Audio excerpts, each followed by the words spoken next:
Hola a totes i tots. Us presentem el 7è capítol del nostre podcast L'Ordre Caòtic. Abans ens presentarem. Jo sóc la Sabina. Hola, jo sóc l'Adrià.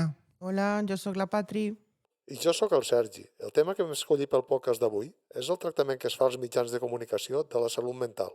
Pensem que els mitjans de comunicació poden ser un aliat molt important contra la lluita de l'estigma, però a la vegada un enemic poderós a l'hora de posar etiquetes negatives i falses. Tots nosaltres, segurament que tu també que ens escoltes, fem gairebé cada dia recerques a Google. Prova a posar malaltia mental al cercador d'imatges. La primera que trobaràs serà una dona amb diferent estat d'ànim, però tots ells negatius. Apareix cridant, patint, gairebé histèrica. Prova ara a posar-ho en castellà. Les imatges que apareixen són impactants. Totes representen a gent patint. Si busques imatges d'esquizofrènia, encara és pitjor. El que es troba es fa por.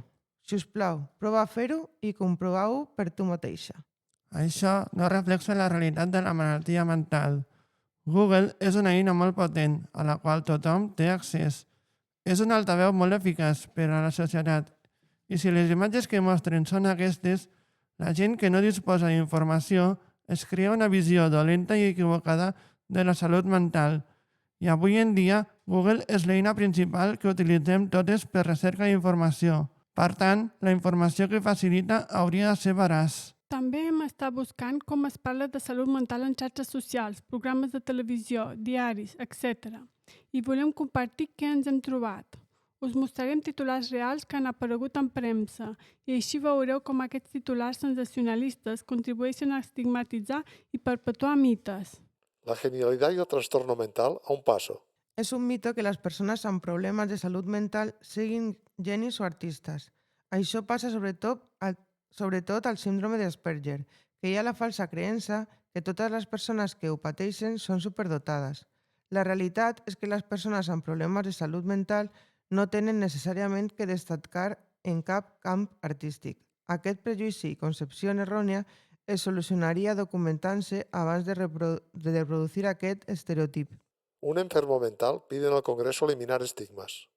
Quin error creieu que hi ha en aquest titular? Doncs que es redueix a la persona a una malaltia mental. Les persones ens definim segons molts aspectes de la nostra vida i aquest titular la redueix a només una de les seves circumstàncies. Amb el senzill gest de canviar malalt mental per persona amb malaltia mental, mostrem el problema de salut mental com una circunstància més de la persona. Aquests titulars tenen un error semblant. El Supremo reconoce a un esquizofrénico orensano su derecho a votar. La Guardia Civil abate a un joven esquizofrénico que atacó a un agente con un cuchillo.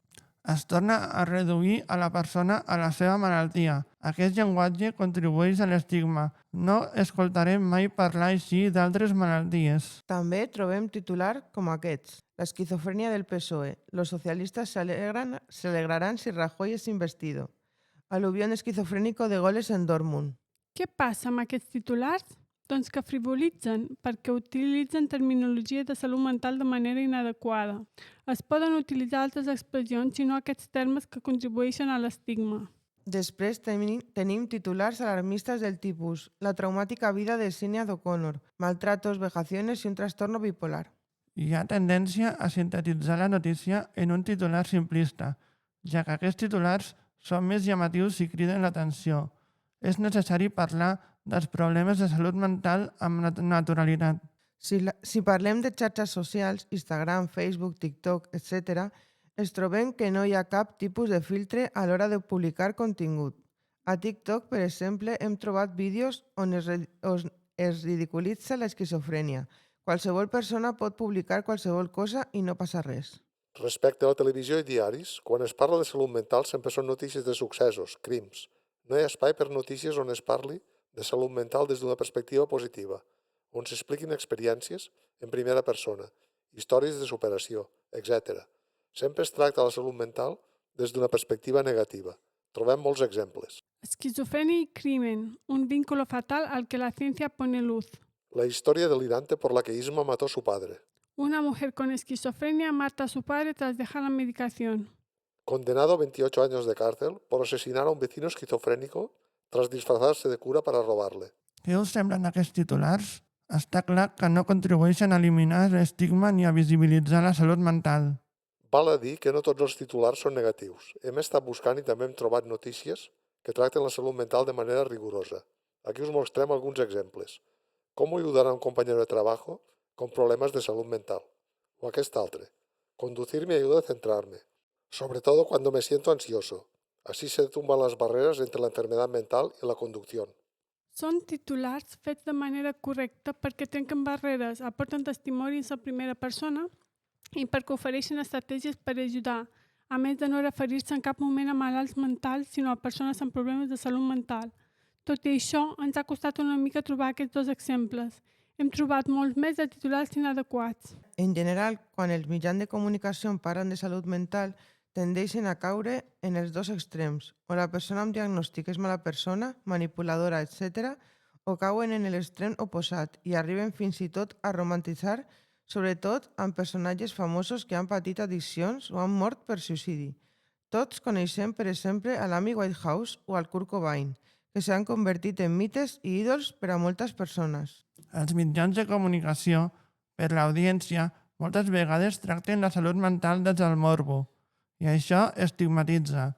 La visió que tenen els mitjans de comunicació és una visió amb molts estereotips, i aquesta és la imatge que transmeten a la resta de la societat, i no és la realitat de les persones que pateixen problemes de salut mental. Els mitjans busquen l'impacte, la història curta, i no profunditzen ni s'informen. La formació dels periodistes en temes de salut mental hauria de ser una prioritat per poder informar amb rigor. La gent desconeix els trastorns mentals i no pot ser que la informació que rebin dels mitjans sigui sesgada i estigmatitzadora. Els mitjans tenen una gran influència en l'opinió pública i si l'enfocament de la notícia no és el correcte, poden estigmatitzar tot un col·lectiu. En canvi, si tracten el tema de manera acurada, poden ser un gran aliat en la normalització dels trastorns mentals i ajudar a combatre estereotips. Hem detectat també que no existeixen en els mitjans de comunicació primeres experiències explicant coses positives, històries de recuperació, explicant que es pot viure perfectament amb un diagnòstic.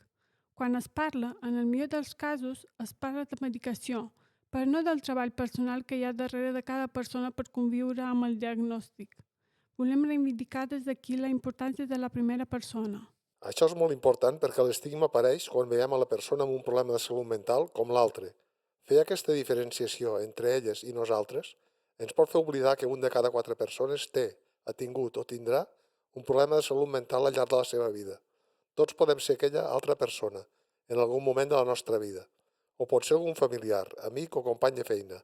I no pot ser que, malgrat ser un problema de salut tan habitual, les persones que el pateixin apareguin en els mitjans qualificades com a pertorbades, violentes o com persones a les que hem de rebutjar o tenir por. Els mitjans de comunicació poden fer les coses diferents i tractar la salut mental amb una altra perspectiva. Arrel del que hem vist, hem elaborat una sèrie de recomanacions que nosaltres creiem que haurien d'utilitzar tots els mitjans per tal de tenir una bona praxis quan tractin temes de salut mental. Primera recomanació. Cal dir que una persona té un trastorn mental. Si no és rellevant per a la història ni aporta context a la notícia, no està justificant especificar que la persona pateix un trastorn mental. A més, s'ha d'evitar tota especulació sobre la salut mental de les persones implicades, si no es disposa d'aquesta informació contrastada. Segona recomanació. Cal evitar utilitzar termes com un psicòtic, un esquizofrènic. És més recomanable dir té o pateix esquizofrènia. Les persones són més que el seu diagnòstic de salut mental. El diagnòstic no ha d'adjectivar la persona. La tercera és que els mitjans han d'anar amb compte d'utilitzar les paraules adequades. Com anomenar les persones amb trastorn mental? Al llarg dels anys, els termes han canviat molt. El que sí està clar és que no parlem de malalts mentals. Podem fer servir persones amb problemes de salut mental o persones amb trastorns de salut mental. El llenguatge és molt important i, per tant, els termes que utilitzem han de ser els correctes. La quarta recomanació pels mitjans de comunicació és que és recomendable que quan es parli de trastorn mental es faci en primera persona. Què vol dir això? Que potser seria cercar testimonis de persones que pateixin problemes de salut mental i puguin aportar les seves vivències i experiències. Aquests testimonis poden arribar molt més que els de familiars, psiquiatres, amics, etc., que viuen la malaltia mental des de fora. Mostrant història de vida pot fer caure mites, estereotips i creences errònies. Per conèixer una realitat, no hi ha millor manera que acostar-se a ella i donar veu a les persones protagonistes, que no són altres que les pròpies persones amb problemes de salut mental. La cinquena és que no s'ha d'utilitzar de manera gratuïta termes relacionats amb la salut mental. Per exemple, anomenar bipolar a algú quan canvia d'opinió sovint, o una persona que té uns dies dolents dir que està deprimida, o anomenar boig a qualsevol persona. Sisena recomanació: no estigmatitzar el col·lectiu associant les persones que pateixen problemes de salut mental amb violència i perillositat. Les persones amb un diagnòstic de salut mental no són, pel fet de tenir-lo, més violentes que la resta de la població.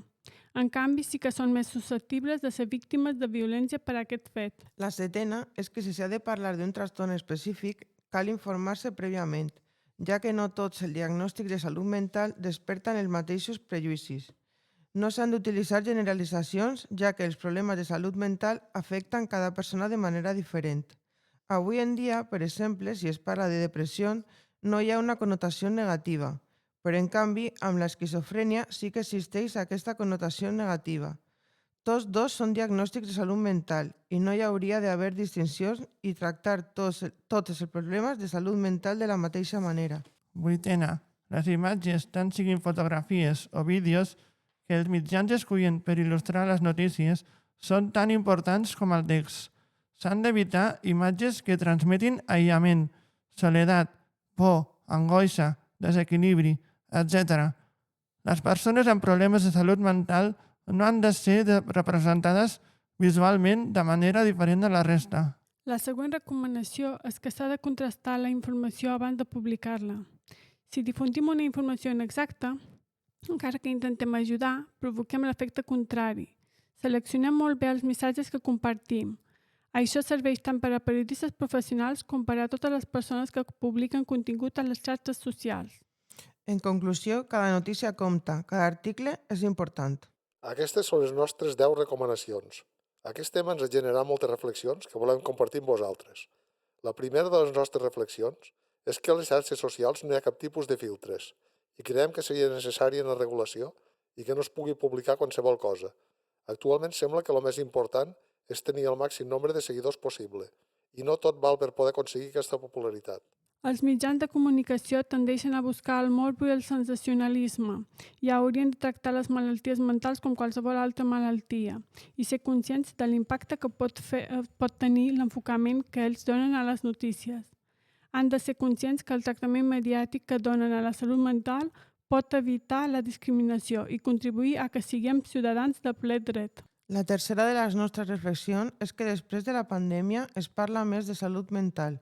És un tema que s'ha fet més visible i està a l'ordre del dia, però no s'aprofundeix en el tema i, per tant, insistim en que s'ha de tractar de manera acurada i responsable. Si parlem, per exemple, del suïcidi, fins fa poc els mitjans de comunicació no abordaven aquest tema per por de l'anomenat efecte Werther. I què és això? Doncs la por generar un efecte crida que porti altres persones vulnerables a intentar cometre el mateix acte. Per no parlar d'un fet, no fa que desaparegui el problema. Els mitjans poden ajudar molta gent fent difusió de telèfons d'ajuda d'entitats i associacions. La darrera de les nostres reflexions és que la gent jove avui en dia s'informa a través de les xarxes socials i de les pàgines web, i cada cop menys de la televisió i la ràdio. El contingut, per tant, que es puguin trobar ha de ser rigorós, perquè és la seva principal font d'informació. Si les noves generacions reben només aquesta informació, mai podrem acabar amb els estigmes i prejudicis al voltant de la salut mental. En definitiva, els mitjans de comunicació poden ser una gran eina per donar visibilitat als problemes de salut mental. Tenen una gran responsabilitat i, per tant, han de poder tractar correctament aquests temes, utilitzant les paraules adequades, oferint informació de caràcter positiu que promogui la cura de la salut mental, evitant l'estigmatització a través d'imatges, oferint dades contrastades o permetent que siguin les persones amb trastorn mental les que expliquin les seves pròpies històries. Són algunes de les claus que poden ajudar a trencar mites i acabar amb l'estigma. I fins aquí el nostre episodi del nostre podcast. Esperem que us hagi agradat. Ens agradaria molt que compartiu les vostres opinions amb nosaltres a les nostres xarxes. A l'Instagram ens podeu trobar com a SPL Reus. Gràcies per escoltar l'Ordre Caòtic!